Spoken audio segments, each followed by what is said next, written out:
তো আজকের আলোচনার কেন্দ্রে আছে তিনটা জিনিস, একজন চোর, একটা ক্রুশ আর একটা বেশ পুরনো ধর্মীয় বিতর্ক।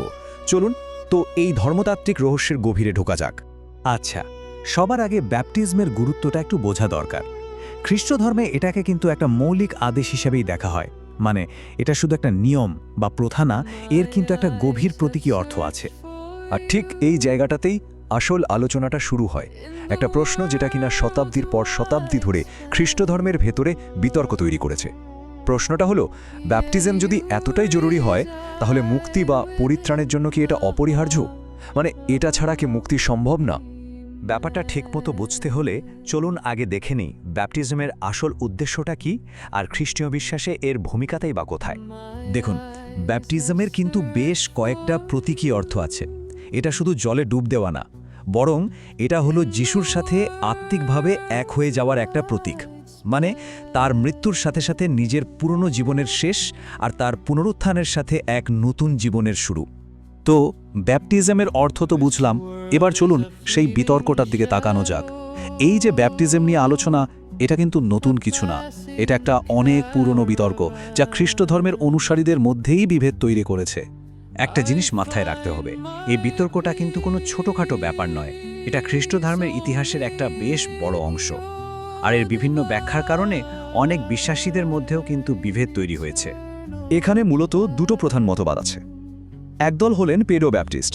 তাদের মতে ঈশ্বরের চুক্তিটা শিশুদের জন্যও প্রযোজ্য, অনেকটা পুরনো নিয়মের সুন্নত প্রথার মতো।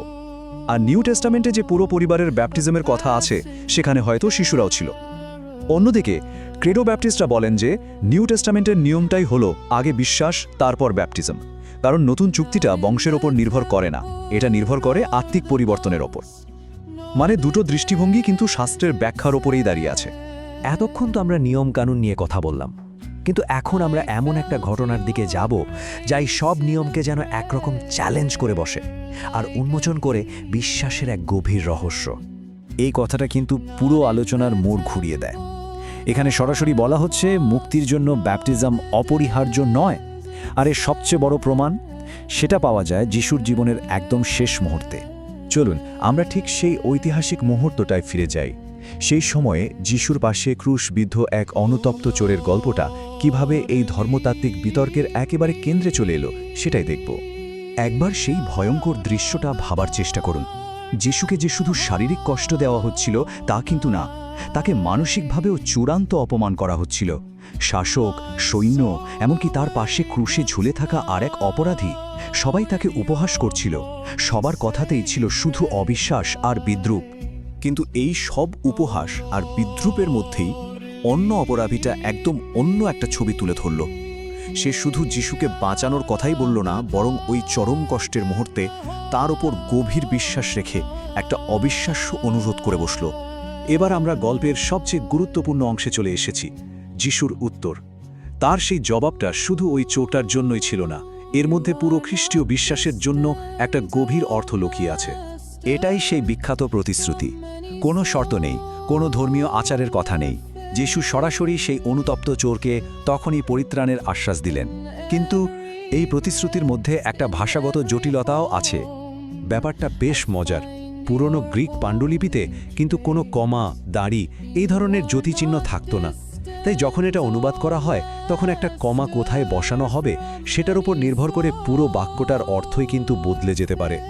এখানে দেখুন, কমাটা কোথায় বসছে তার ওপর ভিত্তি করে দুটো আলাদা মানে তৈরি হচ্ছে।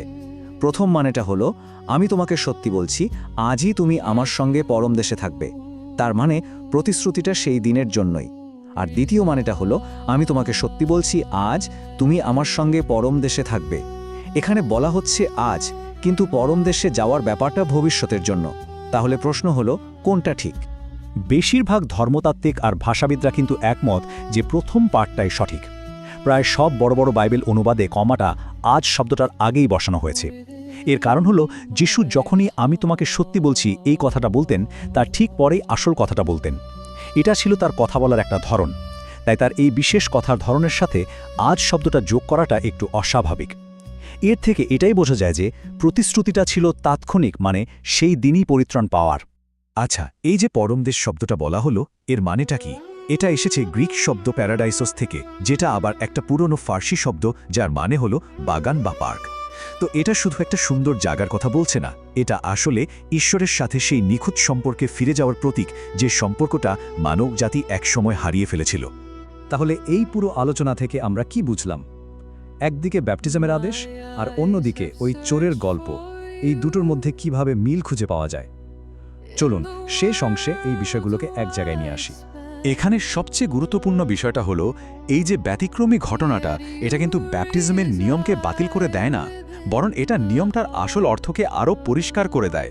চোরের এই পরিত্রাণ এটাই প্রমাণ করে যে মুক্তির আসল ভিত্তিটা আসলে কি। এই সম্পর্কটা আমরা 3টে ধাপে বুঝতে পারি। প্রথমত, ভিত্তি। পরিত্রাণ বা মুক্তি হল ঈশ্বরের একটা দান, যা শুধু বিশ্বাসের মাধ্যমেই পাওয়া সম্ভব। দ্বিতীয়ত, উদাহরণ। ক্রুশের ওপরের ওই চোর হল এই নীতির সবচেয়ে বড় উদাহরণ। আর তৃতীয়ত, প্রতিক্রিয়া। ব্যাপটিজম হল সেই বিশ্বাসের একটা প্রকাশ্য ঘোষণা, আর খ্রিস্টের আদেশের প্রতি বাধ্যতার প্রথম ধাপ। শেষ পর্যন্ত মূল কথাটা কিন্তু এটাই, পরিত্রাণ কোনো ভালো কাজের ফল না, এটা পুরোপুরি বিশ্বাসের উপর পাওয়া একটা উপহার। ওই চোরটার কাছে ব্যাপটিজম নেওয়ার কোনো সুযোগই ছিল না, কিন্তু তার বিশ্বাস ছিল, আর সেটাই তার মুক্তির জন্য যথেষ্ট ছিল। এই পুরো আলোচনার শেষে একটা প্রশ্ন কিন্তু থেকেই যায়, যদি মুক্তির মূল ভিত্তি হয় বিশ্বাস, তাহলে এই ধর্মীয় আচার অনুষ্ঠানগুলোর আসল উদ্দেশ্যটা কি? এই গল্পটা কি এটাই শেখায় যে বাইরের আচারের চেয়ে ভেতরের বিশ্বাস অনেক বেশি শক্তিশালী? এটা নিয়ে ভাবার অনেক অবকাশ আছে, তাই না?